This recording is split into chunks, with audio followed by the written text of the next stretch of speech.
బ్రహ్మం సరిగ్గా కూర్చో, సరిగ్గా కూర్చో.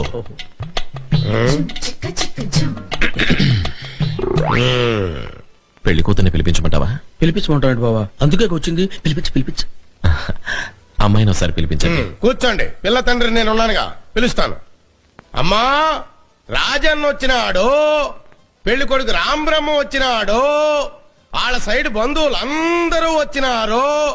ఒక్కసారి వచ్చిపోమ్మా మెరుపుతీగా. బావా, పెళ్లి కూతురు నిన్ను చూసావా? నువ్వు చూడలేదా? లేదు, వచ్చి శర్మని గడిపోయినట్టుంది కానీ పిల్ల కనపడలా. మా వాడు అమ్మాయిని సరిగ్గా చూడలేదంట, మళ్ళీ ఒకసారి రమ్మంటారా? అట్టాగా. అమ్మా, రాజన్న వచ్చినాడు, పెళ్లి కొడుకు రాంబ్రహ్మ వచ్చినాడు, వాళ్ళ సైడ్ బంధువులు అందరూ వచ్చినారు. ఒక్కసారి వచ్చిపోమ్మా మెరుపుతీగా. లేబా వెళ్ళిపోదాం. తప్పురా. తప్పేంటండి? ఇందాక చీర కనపడింది, ఇప్పుడు అసలు ఏమీ కనపడలా. ఏమి చూడకుండా పెళ్లి చేసుకుంటావా?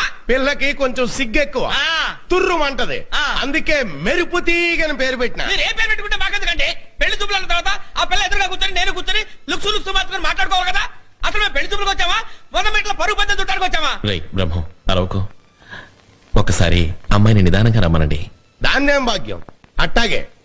అమ్మా మెరుపుతీగ, రాజన్న వచ్చినాడు, పెళ్లి కొడుకు రాంబ్రహ్మ వచ్చినాడు, వాళ్ళ సైడ్ బంధువులు రాంబ్రహ్మ వచ్చినాడు, పెళ్లి కొడుకు చచ్చినాడు, బంధువులంతా చచ్చినారు అని ఓ దీర్ఘాలు తీసి ప్రాణాలు తోడేస్తున్నావు కదా. ఆ పెళ్లి కూతుర్ని ఒకసారి చూపించావు. అమ్మాయిని కాస్త కాఫీ తీసుకురమ్మని చెప్పండి.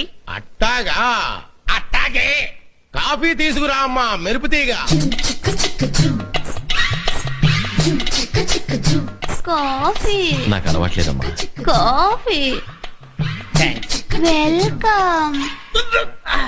కాలిందా? పెళ్లి కొడుకు ఇతనమ్మా, బాగా చూసుకో. ఇంతసేపు మిమ్మల్ని చూస్తున్నాను, వాణ్ణి చూస్తేనే డోకొస్తుంది. ఈ జన్మలో నాకు పెళ్లి కాదయ్యో.